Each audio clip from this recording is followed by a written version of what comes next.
আমি খুবই ভাগ্যবান।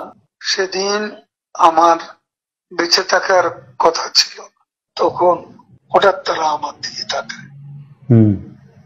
আমার দিকে তাকিয়ে, আপনি নেত্রী চলে গেল, আপনি জাননি কেন? আমি আমার স্ত্রী সহ আমরা বাথরুমে ঢুকিয়ে যাই। অনেকক্ষণ ছিলাম, প্রায় 5 ঘন্টা। তারপর একটা পর্যায়ে এরা তো ওই বাথরুমের ভিতর, সেখানে কমোড, বেসিন, এগুলো তো লুটপাট করেছে সব জায়গায়। সেগুলোর লোভে প্রথমত তাদেরকে আমার ওয়াইফ সেই বাথরুমের মুখে দাঁড়িয়ে বারবার বলছিল যে আমি অসুস্থ, এ কথা বলে তাদের ফিরিয়ে দিচ্ছে। তো একটা পর্যায়ে তারা এই বাথরুমে যেগুলো আছে সেগুলো লুট করার জন্য জোরপূর্বক প্রবাসের হুমকি দেয়। তো সে সময় আমার ওয়াইফ জিজ্ঞেস করে যে কি করবো, খুলে দাও, যা হবে। তারপরে 7-8 জন ছেলে ঢুকলো, তার খুবই আক্রমণাত্মক দৃষ্টিভঙ্গি, মনোভঙ্গি নিয়ে। তখন হঠাৎ তারা আমার দিকে তাকায়। আমার দিকে তাকিয়ে, আপনি নেত্রী চলে গেল, আপনি জাননি কেন? আমি কিছু বলছিলাম।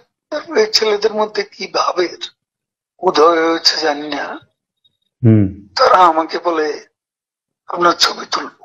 তারপর আমার ছবি তুলতে শুরু করলো, সেলফি নিচ্ছিল, ছবি তুলছিল। এরা ছাত্ররা অনেকে আমাকে চেনত। কি কারণে তারা তখন আক্রমণাত্মক যে মনোভাবটা ছিল সেটা নিয়ে এসে শীতল হয়ে গেল। এরা ঠান্ডা মাজাজে তখন কথা বলছিল।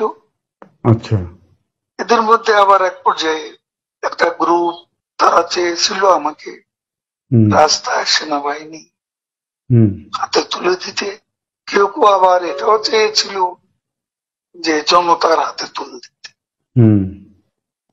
এটা অবশ্যই তখন একটা মানসিক ভাবে ভেতরে ভেতরে ভেঙে পড়েছিলাম। এরপর এরা এদের একটা শার্ট, এদের ওই ব্যাজ, লাল পতাকা শোভিত ব্যাজ লাগিয়ে, আবার কালো একটা মুখে একটা মাস্ক দিয়ে আমাকে হাঁটতে হাঁটতে সংসদ এলাকা থেকে বড় রাস্তা, গণভবন অভিমুখী রাস্তা, ওখানে নিয়ে যায়।